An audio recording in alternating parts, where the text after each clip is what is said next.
Hello YouTube, this is Dr. James C. Sullivan, back at you again, the Outspoken Doctor, here with part 2 of the Autism and Vaccine video series.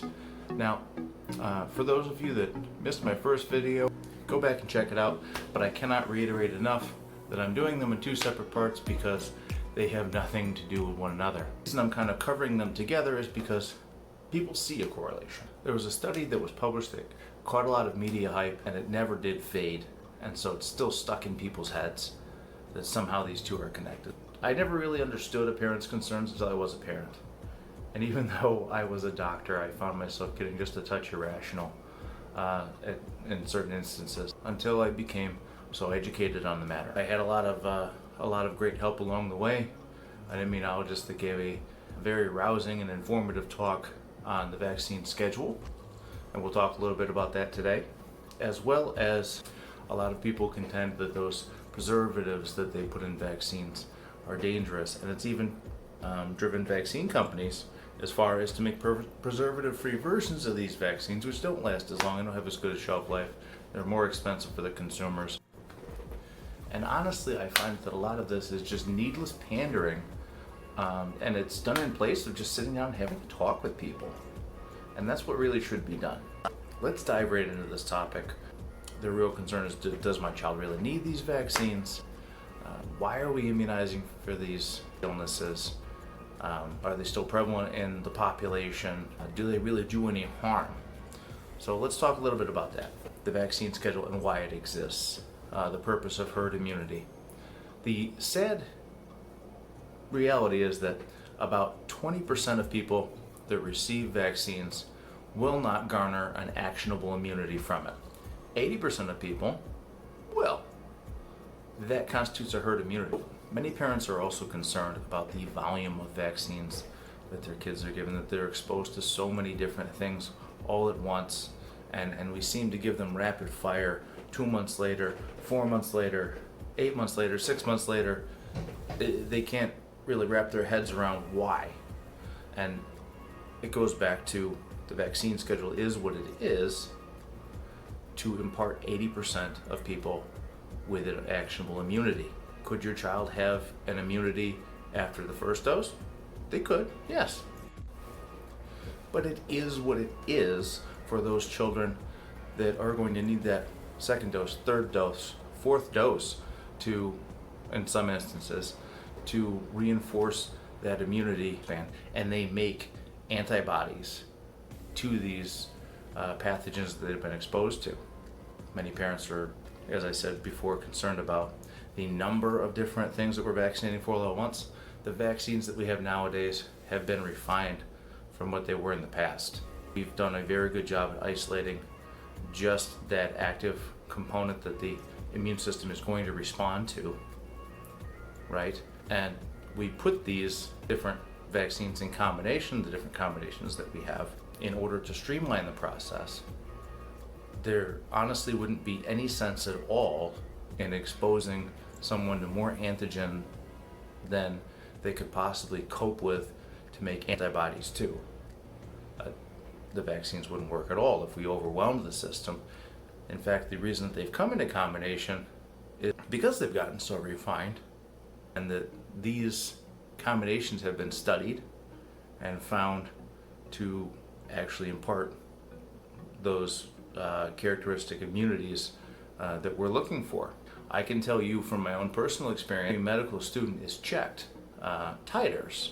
Somewhere along the lines, the titers that were drawn showed that I was exposed to measles. The measles titers were through the roof. And I probably just registered it as a bad cold or something because I had an actual immunity that could respond and squash this thing before it really leveled me.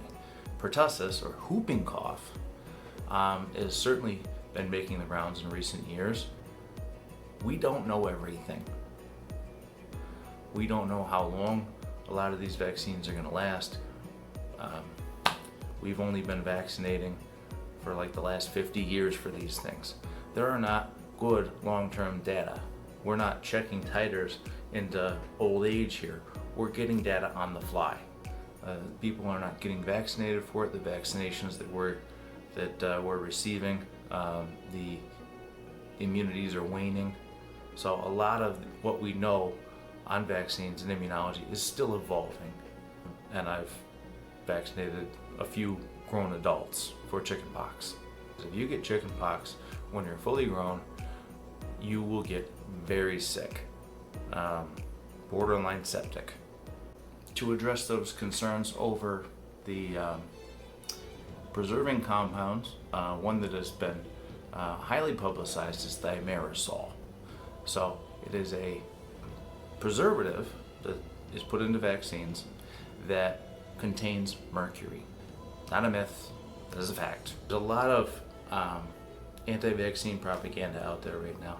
I don't know what their agenda is. I've heard some pretty wild stuff, allegations that doctors take gigantic kickbacks for encouraging people to get vaccines. Where? I do encourage people to get vaccines, but it's for their own damn good. I've even seen anti-vaccine websites that are like, challenge your doctor to drink a vial of mercury and see if he'll do it. That is stupid. Elemental mercury will kill you. Thimerosal, which is the preservative that is used in vaccines, is what we call a mercurial compound. Mercury is a part of a larger molecule. One second, I'll show you a picture. There you go, you can see on the screen there. That is a picture of the chemical structure of thimerosal. Now, if you look there on that little side chain, you see the letters Hg. That is the symbol for mercury. Mercury is a small part of it. Mercury, thus bound in a organic compound, is not likely to have a high enough affinity for your body. It is going to slowly work through. To drink a vial of elemental mercury, you've got mercury as an element, not bound to anything. It is not the same. Now, if a patient challenged me to drink a vial of whatever vaccine they were about to give their child, sure, if you're buying, pop the lid off, we'll do shots, really tiny ones. There is, in fact, more mercury contained in a tuna sandwich. I really wouldn't worry about it. Why is there aluminum in vaccines? The aluminum that's in vaccines is an aluminum salt, and the purpose of it is actually to incite the immune system to have a better response. One of those things that enables us to make those vaccines just a little bit cleaner and tidier and still impart the immunity that we do with them. What actually befalls this aluminum salt is that it's an irritant to the body. So the dendritic cells come and the macrophages come and they gobble that up because it's an irritant. Kind of the same process that happens in gout. But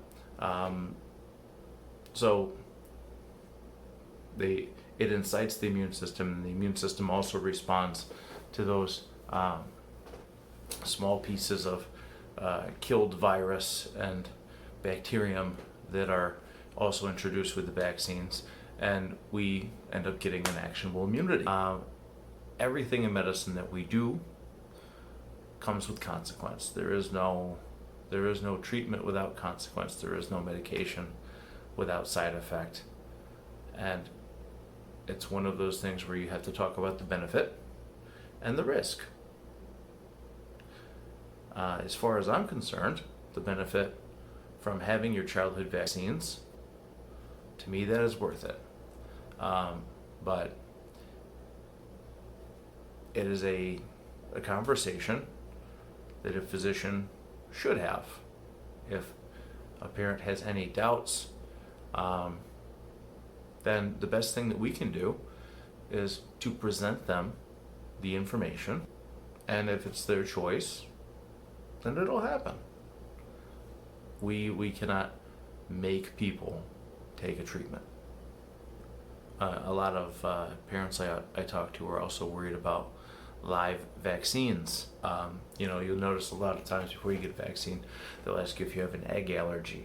Most oftentimes, lab attenuated vaccines have been injected into chicken eggs, where a live viable form of the virus is injected into the chicken egg, allowed to infect it, and the virus that it produces there is not capable to produce a viable form of the virus. So it can infect one generation of cells, but it's going to produce a bunch of dud virus particles, and our immune system is able to go in, wipe it out. It's an easy fight.